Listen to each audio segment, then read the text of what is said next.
Point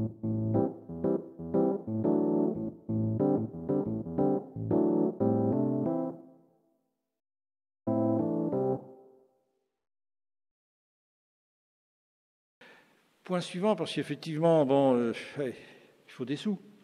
Eh bien, les sous, qu'est-ce qui nous les amène? Alors d'abord, vous le voyez, on n'augmente pas les taux d'impôt sur cette année encore. Alors, les taux vont changer, mais n'augmentent pas. C'est un peu le petit tableau que vous avez là qui vous l'explique. Puisque, effectivement, avec la réforme de la taxe d'habitation, vous ne payerez plus, pour ceux qui en payent encore, de taxe d'habitation. Mais pour compenser la perte de recettes, correspondantes, l'État a décidé d'attribuer aux communes la taxe que percevait le département au niveau du foncier bâti. C'est pour ça que là, vous avez les deux taux, qui sont affichés. Le taux de la commune, donc qui doit être de 26 et quelque chose. Le taux du département, donc ce qui fait un total de 53 et un petit peu plus.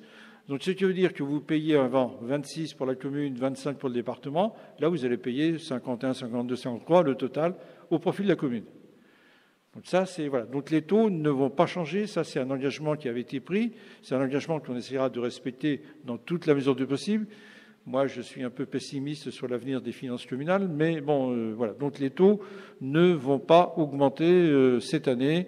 Je pense que l'année prochaine, on y arrivera sans difficulté également, parce que je pense que personne ne va s'amuser à vouloir diminuer les recettes des collectivités l'année prochaine, en 2022, je ne sais pas pourquoi, mais que par contre, en 2023, on sera peut-être réduit à la diète. Donc, on verra si on peut malgré tout continuer dans cette perspective-là.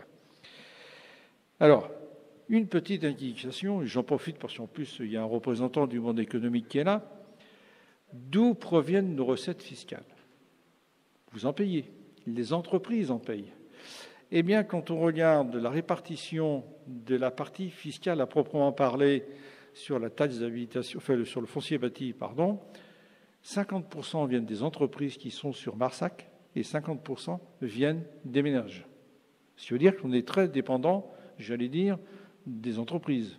Si des entreprises s'en vont, si des entreprises ferment, si des bâtiments sont démolis, nos recettes diminuent. Si nos recettes diminuent et qu'on veut avoir toujours le même niveau de service, il faudra augmenter les impôts des ménages. Et si on intègre, dans ce calcul des recettes qui nous sont versées par la communauté d'agglomération, parce que la communauté d'agglo nous verse environ 1,4 million par an, ce sont des recettes issues de l'ancienne taxe professionnelle d'il y a une dizaine d'années. Et quand on les intègre dans le calcul, c'est 72% de nos recettes qui viennent des entreprises. C'est quand même un chiffre qu'il faut retenir, que je vous rappellerai régulièrement, et je pense qu'il faut effectivement faire beaucoup de choses pour retenir les entreprises, même si, j'allais dire au départ, c'est un peu de la compétence de la communauté d'agglo.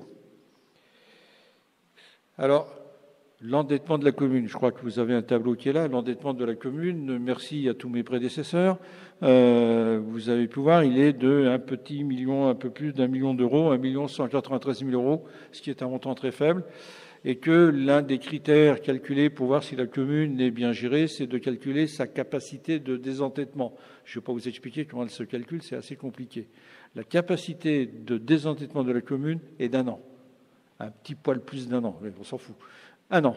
Ce qui veut dire que c'est une commune, j'allais dire, qui a les capacités de pouvoir faire ses investissements. À l'agglo, on me dit que je suis assis sur un tas d'or. Ben oui, mais ce tas d'or, j'ai envie de le protéger. Je n'ai pas envie de le gaspiller parce que on ne sait jamais de quoi sera fait demain. Donc voilà ce que je voulais vous dire. Et puis un élément où on a un déficit assez important, c'était le lotissement de Beaulieu.